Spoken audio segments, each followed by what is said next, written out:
जल्दी बताओ question number 1 क्या होगा।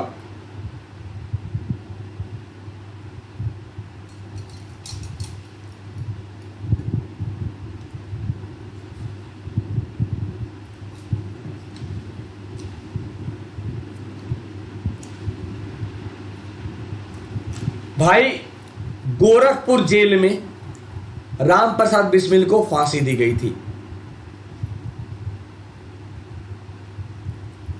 गोरखपुर में फांसी दी गई थी। और एक चीज हमेशा याद रखना, किस केस में फांसी दिया गया था, जरा कमेंट बॉक्स में बताइए। किस केस में फांसी दिया गया था, किस केस में फांसी दिया गया था, जल्दी।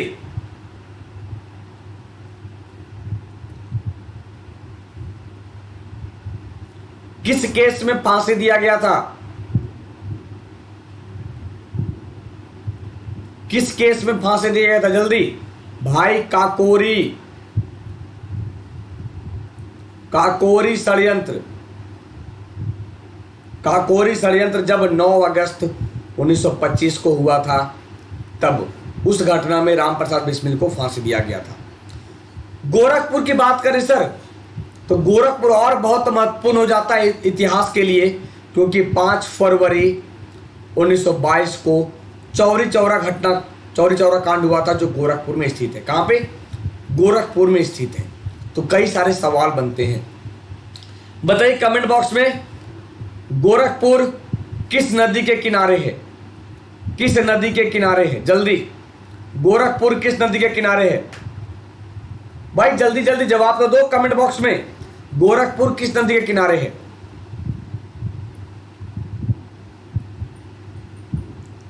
निम्नलिखित में से कौन उत्तर प्रदेश का लोक नृत्य नहीं है? Which among the following is not the folk dance of Uttar प्रदेश?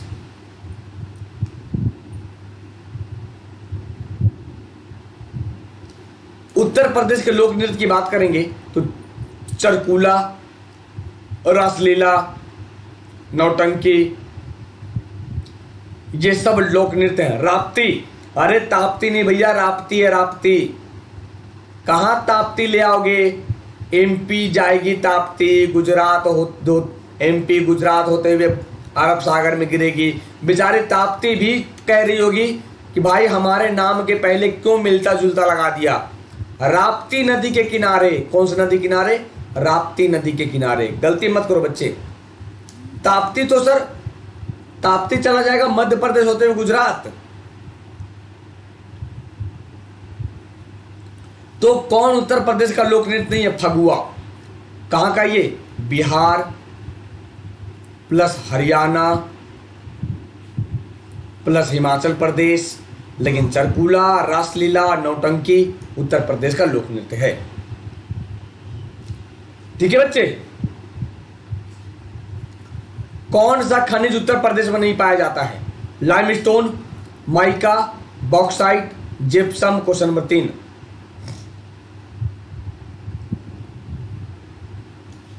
वही तो कहा स्मिता, राप्ती है, बच्चे कह रहे हैं ताप्ती है, मैं क्या कहूं।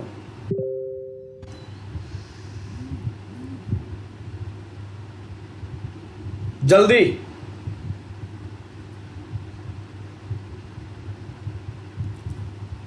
कौन सा खनिज उत्तर प्रदेश में नहीं पाया जाता है? अब्रक। सबसे ज्यादा अब्रक कहां होगा ये समझना। अब्रक की बात करेंगे तो भारत में 2 राज्य, आंध्र प्रदेश में भंडार की बात करें सबसे ज्यादा, इसके बाद पहले झारखंड हुआ करता था यार।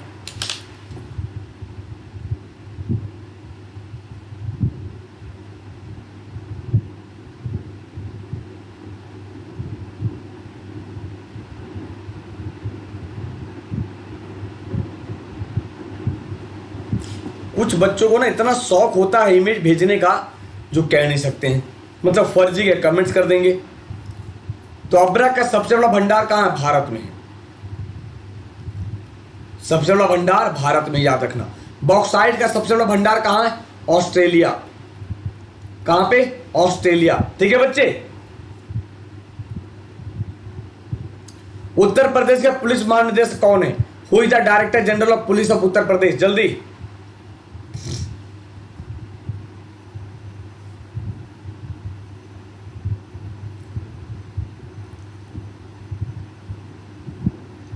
ना कुछ बच्चे इतने परेशान हैं, पता नहीं क्या तकलीफ है, मैसेज भेज देंगे।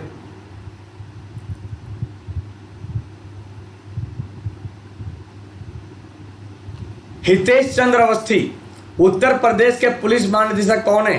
हितेश चंद्र अवस्थी हैं। कौन है बच्चे? हितेश चंद्र अवस्थी हैं, याद रखना। कौन है? हितेश चंद्र अवस्थी हैं। अब आपके लिए एक होमवर्क है। होमवर्क क्या है कि भाई उत्तर प्रदेश के पहले पुलिस महानिदेशक कौन थे? उत्तर प्रदेश के पहले पुलिस महानिदेशक कौन थे? जल्दी।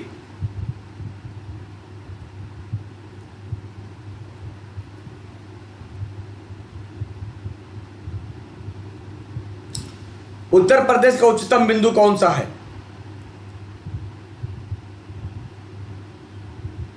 जल्दी।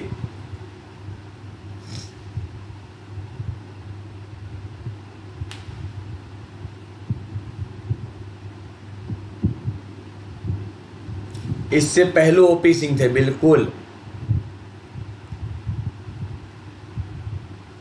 उत्तर प्रदेश का उच्चतम बिंदु अमसोत पीक है। कौन सा? अमसोत पीक है। क्वेश्चन नंबर 6, उत्तर प्रदेश के मुख्य फसल, the main crop of Uttar Pradesh is. जल्दी, क्या बात है गजेंद्र जी, जरा बताना कि अमसोत पीक कहां है यूपी में? देखिए बता पाओ कि नहीं। अमसोत पीक कहां है यूपी में, जरा बताइए।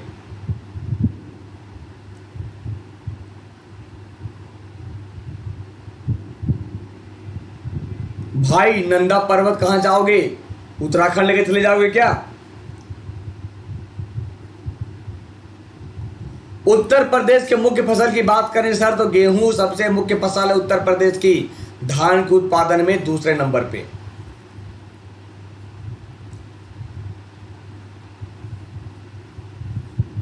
धान के उत्पादन में दूसरे नंबर पे। अरे बात समझ में? और गेहूं के उत्पादन में उत्तर प्रदेश पहला नंबर है। गन्ना के उत्पादन में पहला नंबर है। और ओवरऑल खाद्यान्न की बात करोगे ना, ओवरऑल खाद्यान्न के मामले में यूपी सबसे धनी है। यूपी सबसे धनी है, याद रखना। ठीक है, जरा बताना कमेंट बॉक्स में 2018-19 के मामले में उत्पादकता में पहला स्थान किसका है? उत्पादकता में, गेहूं के उत्पादकता में पहला स्थान किस राज्य का है? 2018-19 के अनुसार प्रोडक्टिविटी के मामले में पहला राज्य कौन सा है गेहूं के उत्पादन में? जल्दी। शिवानी मेरी तबीयत ठीक है बच्चे? यार गर्मी बहुत है, आप सोच नहीं सकते इतनी गर्मी है। जल्दी बताना। मैं पूछ रहा हूं कि सर उत्पादकता प्रोडक्टिविटी के मामले में, जैसे आपको याद रखिए प्रोडक्टिविटी के मामले में महाराष्ट्र है किसमें? गन्ना में। तो वैसे गेहूं में कौन होगा? गेहूं में पंजाब हुआ करता था। मैंने पूछा 2018-19 के मामले में, तो मध्य प्रदेश हो जाएगा, याद रखना। मध्य प्रदेश हो जाएगा, बिल्कुल याद रखना, क्योंकि ये सवाल मैं करा चुका हूं। राजस्थान कहां जाओगे? गेमिंग। राजस्थान सरसों के मामले में धनी है। राजस्थान सरसों के मामले में धनी है। उत्तर प्रदेश से गुजरने वाला सबसे लंबा राष्ट्रीय राजमार्ग कौन सा है? एसी भी काम ना कर रहा है यहां की गर्मी में। जल्दी। तो पढ़ाएगा कौन? मैं चाइना चले जाऊंगा तो पढ़ाएगा कौन? सहारनपुर। बिल्कुल, क्या बात है यार।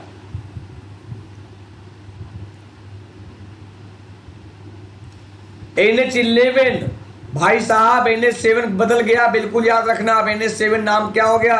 खत्म हो गया, अब NH11 हो गया। क्यों? क्योंकि सर जम्मू कश्मीर की बात करें, जम्मू कश्मीर से कन्याकुमारी तक बिल्कुल NH11 है, NH11 है। और वाराणसी से कन्याकुमारी जो NH7 हुआ करता था, उसका नाम बदलकर अब NH11 कर दिया गया है। क्या कर दिया गया है? NH11 कर दिया गया, बिल्कुल याद रखना। भाई NH2 कहाँ होगा? NH2 तो कोलकाता टू दिल्ली बीच अमृतसर वाया दिल्ली। आई बात समझ में? तो पहले NH7 हुआ करता था, अब इसका नाम बदलकर NH11 कर दिया गया। क्या कर दिया गया? NH11 कर दिया गया, बिल्कुल याद रखना। अब जरा बताना कमेंट बॉक्स में कि सबसे छोटा एनएच, सबसे छोटा एनएच कौन सा है, जल्दी, सबसे छोटा एनएच। देखो शशि श्रीवास्तव ने हमारा फेवर ले लिया। सर को चाइना क्यों भेज रहे हो, बताना जरा। वर्तमान में उत्तर प्रदेश में कितने अंतरराष्ट्रीय हवाई अड्डा है, जल्दी।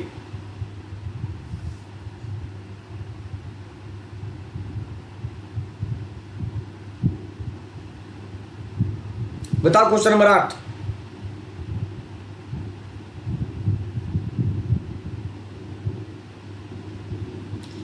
सर 2 अंतरराष्ट्रीय हवाई अड्डा है, एक लखनऊ चौधरी चरण सिंह और एक वाराणसी।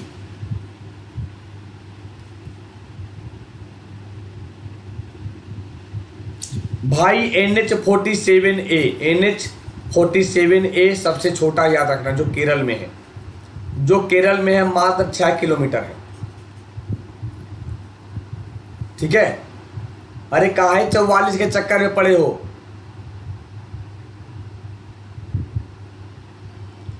दो अंतरराष्ट्रीय हवाई अड्डे हैं, लखनऊ और वाराणसी, याद रखना। हरियाणा और उत्तर प्रदेश को कौन सी नदी विभाजित करती है, क्वेश्चन नंबर 9, जल्दी। बाबतपुर पुराना नाम।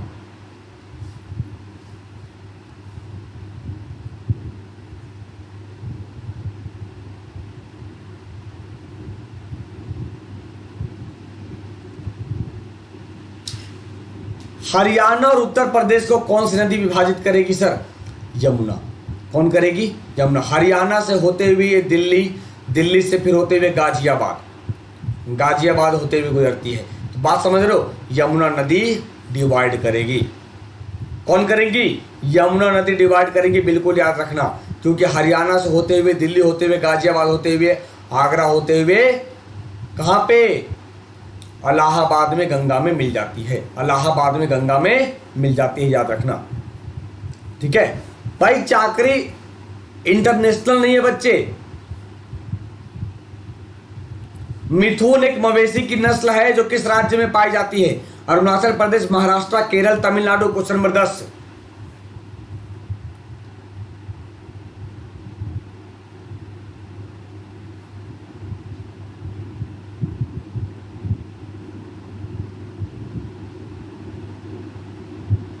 जल्दी।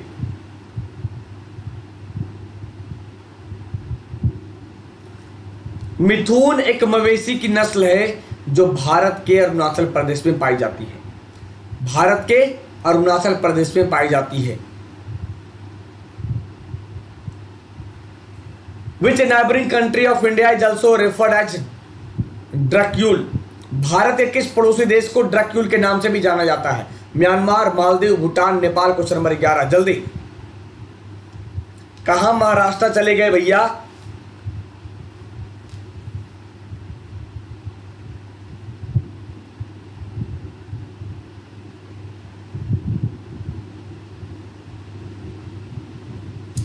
ड्रक्यूल की बात करेंगे भूटान को, ड्रक्यूल की बात करेंगे भूटान। जरा बताना, पैगोड़ों का देश, पैगोड़ा का देश किसे कहते हैं, पैगोड़ा का देश किसे कहा जाता है, पैगोड़ा का देश किसे कहा जाता है, जल्दी। पैगोड़ा का देश म्यांमार को कहते हैं। किसे कहेंगे, म्यांमार को पैगोड़ा का देश कहेंगे, याद रखना। The atomic power station in Rajasthan is situated at. Rajasthan में परमाणु ऊर्जा स्टेशन किस स्थान पर स्थित है, पोखरण, सूरतगढ़, रावतभाटा, चित्तौड़गढ़। Question number 12। भाई बहुत गलती जवाब देते हो, इसका मतलब रिवीजन ना हो रहा है घर में।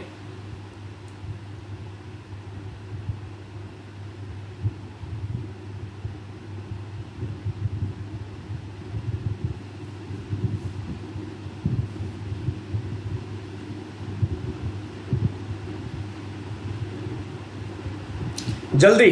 राजस्थान में परमाणु ऊर्जा स्टेशन की बात करें तो रावतभाटा में है। यूपी में कहा, नरौरा। पोखरण से याद आया, पहली बार परमाणु परीक्षण 1974-75 में किया गया था। कहां, पोखरण में, जिसका नाम था स्माइलिंग बुद्धा, जिसका नाम था स्माइलिंग बुद्धा। अब जरा बताना, जब 1998 में दूसरी बार परीक्षण किया गया था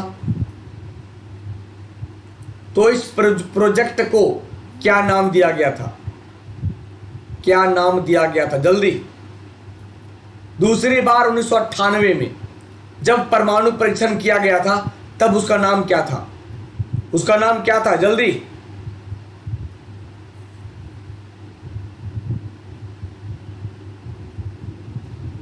ये स्माइलिंग बुद्धा नरौरा, बुलंदशहर, रावत भाटा की बात करें तो कोटा में। ऑपरेशन शक्ति दूसरी बार जब परीक्षण हुई थी तब नाम था उसका ऑपरेशन शक्ति। क्या नाम होगा? ऑपरेशन शक्ति। बिल्कुल, बहुत बढ़िया। इस समय इंदिरा गांधी प्रधानमंत्री थी, इस समय वाजपेयी। कौन थे? वाजपेयी जी। भाई मनोहर वाजपेयी मत समझना, अटल बिहारी वाजपेयी, ठीक है। उत्तर पश्चिम में चंद्रगुप्त मौर्य के साम्राज्य का विस्तार कहां तक हुआ था? क्वेश्चन नंबर 13, जल्दी।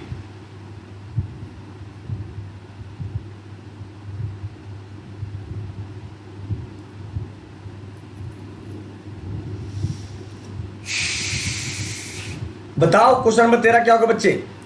कि उत्तर पश्चिम में, उत्तर पश्चिम की बात कर रहा है तो सर इस साइड में, ये वाला जो पोर्शन है, यहां यहां ये वाला पोर्शन। हिंदुकुश श्रेणी, हिंदुकुश श्रेणी जो आज पाकिस्तान अफगानिस्तान के पास स्थित है, यानी हिंदुकुश श्रेणी तक फैला हुआ था। आ रही बात समझ में? अब जरा बताना कमेंट बॉक्स में, रावी के पुराना नाम क्या है? रावी नदी का पुराना नाम, रावी नदी का पुराना नाम मैं बता दे रहा हूं, सतलज का पुराना नाम सतुदरी। सतलज का पुराना नाम सतुदरी। तो जो पंचनद हैं, 5 नदियां हैं पंचनद, सिंधु उसमें शामिल नहीं है, याद रखना। पंचनद में सिंधु शामिल नहीं है। तो कौन कौन होगा? सर सतलज, सतुदरी, परुसनी, रावी, परुसनी, रावी, ब्यास, बिपाशा, चिनाब, अस्किनी, झेलम, वित्सता। ये 5 नदियां पंचनद में शामिल है, सिंधु शामिल नहीं है, याद रखना, ठीक है। डैश के शासनकाल के दौरान इब्न बतूता ने भारत का दौरा किया। तो कब भारत का दौरा किया था इब्न बतूता ने? इल्तुतमिश के समय, अलाउद्दीन खिलजी के समय, मोहम्मद बिन तुगलक के समय या बलबन के समय?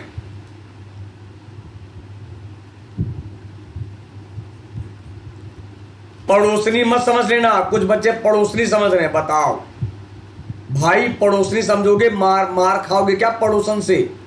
पड़ोसनी नहीं था भैया, लिख दो यार, ये लोग ना आग लगा देगा इनकी बस चले तो।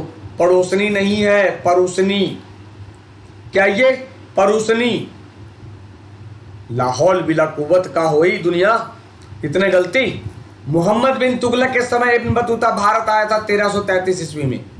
इब्न बतूता कहाँ का निवासी था? कई बार सवाल दागे जाते हैं, मोरक्को जो पड़ता है अफ्रीका में। इसके द्वारा लिखा गया पुस्तक क्या था? रेहला। क्या था? रेहला था। क्या था बच्चे? रेहला। याद रहेगा। इब्न बतूता किसके समय में आया भारत? मोहम्मद बिन तुगलक के समय। कहाँ का निवासी था? मोरक्को का निवासी था। इसके द्वारा लिखी गई पुस्तक रेहला है।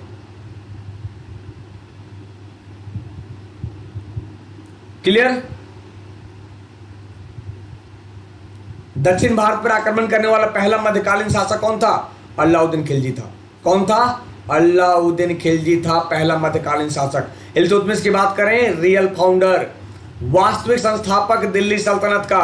बलबन की बात करें, लौह और रक्त नीति, रक्त और लौह नीति अपनाने वाला कौन था? बलबन था। कौन था? बलबन था। ठीक है। उपजाऊ नदी की जलोढ़ मिट्टी डैश के उत्पादन के लिए सबसे उपयुक्त है। क्वेश्चन नंबर 15 क्या होगा?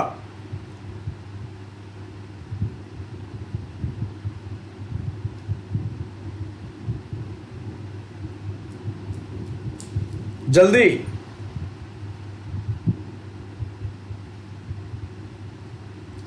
ना 1997 नहीं गजेंद्र जी, 1296। 1997 अलाउद्दीन खिलजी को जिंदा रखोगे? सर, उपजाऊ नदी की जलोढ़ मिट्टी किसके लिए फेमस है? चावल के लिए। कॉटन की बात करें तो काली मिट्टी मशहूर है। ये काली मिट्टी यानी रेगुर मिट्टी मशहूर है कॉटन के लिए, याद रखना। और उपजाऊ नदी की जलोढ़ मिट्टी चावल की खेती के लिए मशहूर है। किसके लिए? चावल की खेती के लिए मशहूर है। तो ये था सेशन आज का। कैसा लगा सेशन जरा